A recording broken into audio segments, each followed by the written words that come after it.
Hello, ഞാൻ ഇപ്പോൾ ഉള്ളത് കൂത്തുപറമ്പിലാട്ടോ. അപ്പോൾ നമ്മളിന്ന് വയനാടേക്ക് പോവാണ്. അപ്പോൾ രാവിലെ 8-8:30 മണിയാകുമ്പോൾ നമ്മളിവിടെ എത്തി. അപ്പോൾ നമുക്ക് ഇവിടുന്ന് ബസ് ഉണ്ടായിരുന്നു. നമ്മൾ എത്തി ഉടനെ തന്നെ നമുക്ക് ബസ് കിട്ടി. 8:30ക്കുള്ള നേരെ ഡയറക്റ്റ് മാനന്തവാടി പോകുന്ന ബസ് കേട്ടോ. ഞാൻ ആദ്യം പോകാൻ ഉദ്ദേശിച്ചത് കൽപ്പറ്റയായിരുന്നു. പക്ഷേ നമുക്ക് ഇവിടുന്ന് മാനന്തവാടി കയറിയിട്ട് കൽപ്പറ്റയിലേക്ക് പോകാൻ ഇവിടുന്ന് ബസ് ഉണ്ടായിരുന്നുള്ളൂ. നമുക്ക് ബസ് കിട്ടി. ഏകദേശം ഇവിടുന്ന് നല്ല സൂപ്പർ ഫാസ്റ്റ് ബസ്സാണ്. 90 രൂപയാണ് എനിക്ക് ടിക്കറ്റിൻ്റെ ചാർജ് വരുന്നത്. അവർ അത്യാവശ്യം നല്ല സ്പീഡിൽ തന്നെ പോകുന്നുണ്ടായിരുന്നു. സത്യം പറഞ്ഞാൽ ഒരുപാട് വർഷങ്ങൾക്ക് ശേഷമാണ് ഞാൻ വയനാട്ടിലേക്ക് പോകുന്നത്. മുൻപ് നമ്മൾ ടൂറും കാര്യങ്ങളൊക്കെ അങ്ങനെയൊക്കെ ആയിട്ട് പോയിട്ട് ചെയ്തേ ഉള്ളൂ. പക്ഷേ ആദ്യമായിട്ടാണ് ഞാൻ ഒറ്റയ്ക്ക് പോകുന്നത് തന്നെ. സംഭവം എനിക്ക് ഇരിക്കാൻ ബസ്സിൽ സീറ്റ് കിട്ടിയില്ല. കാരണം എനിക്ക് എവിടെ പോവുകയാണെങ്കിൽ ഞാൻ ആദ്യം ബസ്സിൽ ചൂസ് ചെയ്യുന്നത് സൈഡ് സീറ്റാണ്. അപ്പോൾ നല്ല തിരക്ക് കാര്യങ്ങളൊക്കെ ഉണ്ടായിരുന്നു കേട്ടോ. അങ്ങോട്ട് രാവിലെ തന്നെ ഉള്ള ബസ്സായതുകൊണ്ട് സൈഡ് സീറ്റ് കാര്യങ്ങളൊന്നും കിട്ടിയില്ല. ഞാൻ ആദ്യം കുറേ നിന്നു. പിന്നെ എനിക്ക് കുറച്ച് ടൈമിന് എനിക്ക് സീറ്റ് കിട്ടി. ബസ്സിൻ്റെ റൂട്ട് എന്ന് വെച്ചാൽ കണ്ണൂർ വഴി നേരെ വന്ന് കൂത്തുപറമ്പ് പിന്നെ ചിറ്റാരിപ്പറമ്പ് വഴി കണ്ണാവും. അത് കഴിഞ്ഞിട്ട് കോളയാട്, പേരാവൂർ ആ ഒരു ഏരിയയിലോട്ട് വന്ന് നമ്മൾ നേരെ നെടുമ്പോയിൽ ചുരത്തിലൂടെ നമ്മൾ പോകുന്നത്. പാൽച്ചുര ആ റൂട്ടിലൂടെയാണ് പോകുന്നത്. ഞാൻ ആദ്യമായിട്ടാണ് പാൽച്ചുര ഒരുപാട് കേട്ടിട്ടുണ്ട്. ഞാൻ ഫസ്റ്റ് ടൈമായിട്ട് പോകുന്നതുകൊണ്ട് തന്നെ അത് ഒരു വേറെ തന്നെ ഒരു വൈബായിരുന്നു. സത്യം പറഞ്ഞാൽ KSRTC ബസ്സിൽ പോകുന്നതിൻ്റെ ഫീലൊന്ന് വേറെ തന്നെയാണ്. പ്രൈവറ്റ് ബസ്സിൽ പോയാൽ കിട്ടില്ല. ഒരു മലയാളിയാണെന്ന് പറയുന്ന പോലെ ഒരു മലയാളി ഒരു സ്ഥലത്ത് ട്രാവൽ ചെയ്യുന്നതാണെങ്കിൽ അത് KSRTC ബസ്സിൽ പോകുമ്പോൾ വേറെ തന്നെ ഫീൽ കേട്ടോ. സത്യം പറഞ്ഞു കഴിഞ്ഞാൽ പറഞ്ഞാൽ ഇതിൻ്റെ വ്യൂസ് കാര്യങ്ങൾ, ഈ ചുരം കയറുന്ന വ്യൂസ് കാര്യങ്ങളൊക്കെ അടിപൊളിയാട്ടോ. നമ്മുടെ നാട്ടിൽ അതേപോലെ വയനാട്ടിൽ കയറുമ്പോൾ തന്നെ ഇത്രയും ഭംഗിയുള്ള കാഴ്ചകളുള്ള സ്ഥലം വേറെ തന്നെ ഇല്ല. കാരണം പാൽച്ചുര ആ ഒരു ബോയ്സ് ടൗൺ ആ ഒരു ഏരിയയിലോട്ടൊക്കെ പോകുമ്പോൾ വേറെ തന്നെ ഒരു ഫീലാണ് നമുക്ക് കിട്ടുന്നത്. നല്ല ഒരുപാട് വ്യൂ പോയിൻ്റ് കാര്യങ്ങളൊക്കെ ഈ ഒരു ഏരിയയിൽ തന്നെ ഉണ്ട് കേട്ടോ. അതുപോലെ തന്നെ എടുത്തു പറയേണ്ട ഒരു കാര്യം നമ്മൾ ബസ് ഡ്രൈവർ കാര്യമാണ്. പുള്ളി അടിപൊളിയായിട്ട് നൈസായിട്ട് ഇത്രയും വലിയൊരു ചുരത്തിൽ നല്ല ഒരു ലാഗും ഇല്ലാണ്ട് ഒരു അധികം ബ്രേക്ക് പിടിച്ച് ചില ബസ്സൊക്കെ ബ്രേക്ക് പിടിച്ച് ഇങ്ങനെയൊക്കെ പോകുന്നതാണ്. പക്ഷെ പുള്ളി നൈസായിട്ടാണ് ഈ ഒരു വലിയൊരു വളവും കാര്യങ്ങളൊക്കെ അതുപോലെ ഹൈപ്പ് കുന്നിലൊക്കെ കയറി പോകുന്ന അടിപൊളിയായിട്ട് ഇയാൾ ബസ് ഓടിക്കുന്നുണ്ട് കേട്ടോ. അത് നൈസാണ്. അങ്ങനെ ഏകദേശം നമ്മൾ പോയി ഒരു 9-9:20 ആകുമ്പോൾ നമ്മൾ ഏകദേശം വയനാട് അതിർത്തി കടന്നു. വയനാടൊക്കെ ടച്ച് ചെയ്യാനായി ഏകദേശം. സത്യം പറഞ്ഞു കഴിഞ്ഞാൽ വയനാട് പോകുന്നത് തന്നെ എനിക്ക് വേറെ തന്നെ ഒരു എന്താ പറയുക, ഒറ്റയ്ക്ക് പോകുന്നതിൻ്റെ വേറെ തന്നെ ഒരു ഫീൽ ആദ്യമായിട്ടാണ്. കാരണം പൊതുവെ എല്ലാവരും വയനാടൊക്കെ പോകുന്നുണ്ടെങ്കിൽ ഫ്രണ്ട്സോ കാര്യങ്ങളൊക്കെയാണ്. പക്ഷെ ഞാൻ എപ്പോഴും ഒറ്റയ്ക്ക് ട്രാവൽ ചെയ്ത് പോകാൻ ഇഷ്ടപ്പെടുന്ന ഒരാളാണ്. ഭയങ്കര കംഫർട്ടബിളാണ്. കാരണം എനിക്ക് തന്നെ ഫ്രീ ആയിട്ട് പോകാൻ ഒരുപാട് താല്പര്യമുള്ള ഒരാളാണ് ഞാൻ. അങ്ങനെ ഏകദേശം നമ്മൾ വയനാട് ടച്ച് ചെയ്തു കേട്ടോ. വയനാട് കയറി.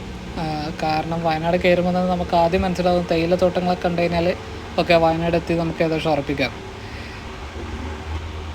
അടിപൊളി ഹെയർ പിൻ വളവാട്ടോ, സെറ്റാണ്.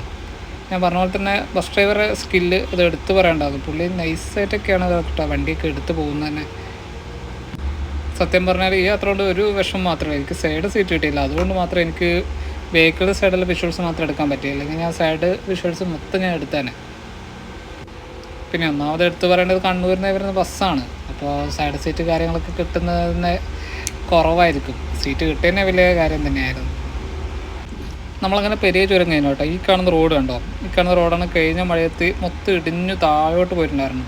പിന്നെ ഇപ്പം റീവർക്ക് ചെയ്ത് എല്ലാം ഇപ്പോൾ ഒന്ന് സെറ്റാക്കിയിട്ട് നോർമൽ റോഡുകളാക്കി.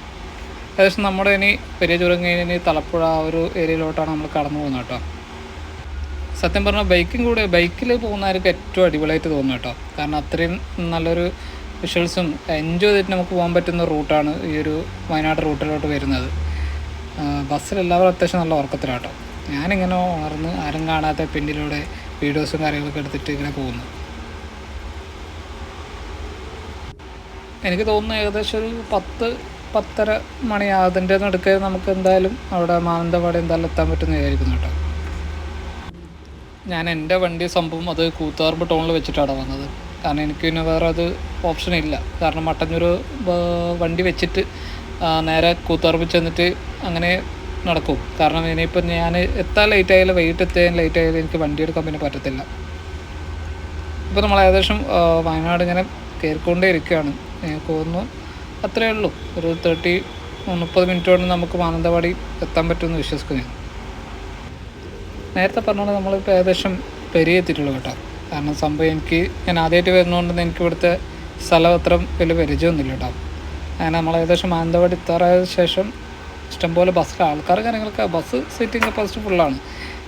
അല്ല പിന്നെ ആൾക്കാർ നിന്നിട്ട് കാര്യങ്ങളൊക്കെ പോകുന്നത്. കാരണം വെച്ച് കഴിഞ്ഞാൽ വേറെ ഓപ്ഷൻ ഇല്ല. വേറെ രാവിലെ ആയതുകൊണ്ട് തന്നെ അത്യാവശ്യം തിരക്ക് കാര്യങ്ങളൊക്കെ ഉണ്ടാകും. ഇപ്പോൾ തേയില തോട്ടങ്ങൾ കാര്യങ്ങൾ സെറ്റാണ്, അടിപൊളിയാണ്. കാരണം ഈ ഒരു പച്ചപ്പിനാണ് വയനാടിൻ്റെ ഒരു ഭംഗി വേറെ തന്നെ മാറ്റം കിട്ടുന്നൊരു സംഭവം. ഇവരെ പച്ചപ്പ് കാര്യങ്ങളൊക്കെയാണ്. അതാണ് വയനാട് ഇത്രയും ടൂറിസ്റ്റുകൾ കാര്യങ്ങളൊക്കെ ഇതിനു മുമ്പ് വലിയൊരു ഉരുൾപൊട്ടൽ ഉണ്ടായിട്ട് പോലും അത്രയും ആൾക്കാരിപ്പം വരുന്നുണ്ട്. ഏകദേശം നമ്മളങ്ങനെ മാനന്തവാടി എത്താറായിട്ടോ, കുറച്ച് ദൂരം മാത്രമേ ഉള്ളൂ. അതുപോലെ തന്നെ എടുത്തു പറയേണ്ടത്, കാരണം ഒരു വലിയൊരു മലയോര ജില്ലയായതുകൊണ്ട് തന്നെ ഇവിടുത്തെ റോഡ് കാര്യങ്ങളൊക്കെ അടിപൊളിയാണ് കേട്ടോ. കാരണം ഇത്രയും വലിയ മഴയും കാര്യങ്ങളൊക്കെ കഴിഞ്ഞ വർഷം ഉണ്ടായിട്ടും റോഡുകളോ കാര്യങ്ങളോ അതിനൊന്നും സംഭവിച്ചിട്ടില്ല. അങ്ങനെ ഏകദേശം നമ്മൾ മാനന്തവാടി ടൗണിലെത്തി. എനിക്കൊന്ന് 10:30 മണിയായി ടൈം. നമ്മളതിന് കുറച്ച് ടൈം ഇവിടെ മാനന്തവാടിയിൽ 1-2 പേരെ കാണാനുണ്ട്. അങ്ങനെ നേരെ കണ്ടിട്ട് നമുക്കിനി അടുത്ത ഡെസ്റ്റിനേഷൻ കൽപ്പറ്റയിലോട്ടാണ്. നമുക്ക് അടുത്ത വീഡിയോ കാണുന്നത്.